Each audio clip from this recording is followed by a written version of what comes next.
അല്ല, ആന്റോ അഗസ്റ്റിൻ ഇവിടെ പറഞ്ഞല്ലോ, ആന്റോ സാർ പറഞ്ഞപ്പോൾ എതിർത്തില്ലല്ലോ, സെൻസറിംഗ് ഇല്ല എന്ന് പറഞ്ഞപ്പോൾ ഞാൻ തീരുമാനിക്കും. ഞാൻ എതിർക്കേണ്ടത് എവിടെ തീരുമാനിക്കണമെന്ന് സുജയ തീരുമാനിക്കണ്ട. ഞാൻ പറയുന്നതിനകത്ത് ഞാൻ പറയാനുള്ള സുജയ പറഞ്ഞു. അല്ല, ഡോക്ടർ അരുണിന്റെ തിട്ടൂർ അനുസരിച്ച് താങ്കൾ തിട്ടൂർ എനിക്ക് ഇങ്ങോട്ട് വേണ്ടത് ഞാൻ പറഞ്ഞു. അല്ല, അത് ഇങ്ങോട്ട് വേണ്ട, പരസ്പരം മാന്യതയോടെയാണ് സംസാരിക്കാം. മതി. അല്ല, ക്രൂരമായി ബലാത്സംഗം ചെയ്തിട്ട് കുഞ്ഞിനെ നിലത്തടിച്ചു കൊന്നിട്ട് ക്രൂരമായി ഒരു ഗർഭിണിയെ ബലാത്സംഗം ചെയ്തിട്ട് എന്നിട്ട് എന്ത് സംഭവിച്ചു ആ പ്രതികൾക്ക്? ആരാ മാലയിട്ട് സ്വീകരിച്ചത്? അവർക്ക് പൊള്ളും സാർ. ആ സിനിമ കാണുമ്പോ പൊള്ളും.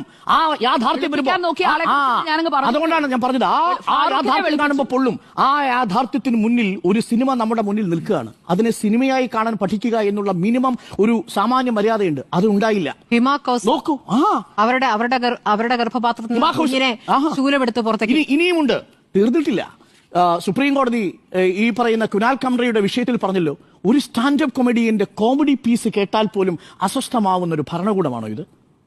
ഈ പറയുന്ന പ്രതാപ് ഗഡിയുടെ ഒരു കവിതയുണ്ടല്ലോ, ആ പ്രതാപ് ഗഡിയുടെ കവിത കേൾക്കുമ്പോൾ, ഒരു കവിത കേൾക്കുമ്പോൾ ഉടഞ്ഞു പോകുന്ന ഒരു ധൈര്യം മാത്രമാണോ ഈ റിപ്പബ്ലിക്കിനുള്ളത്? ഞാനല്ല ചോദിച്ചത്, സുപ്രീം കോടതി ചോദിച്ചതാ.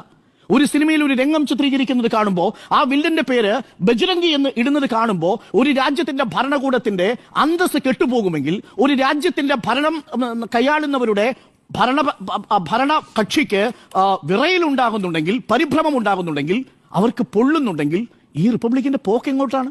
അതിനെ തുടർന്നൊരു വലിയ ഭീതിതമായ അന്തരീക്ഷം സൃഷ്ടിക്കുക.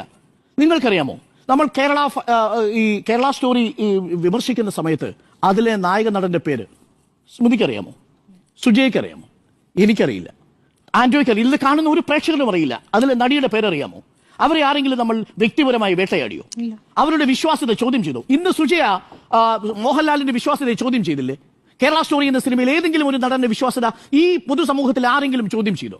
എന്തുകൊണ്ടാ? മാന്യതയുണ്ട്, വിമർശനത്തിന് അതിൻ്റെതായ രീതിയുണ്ട്.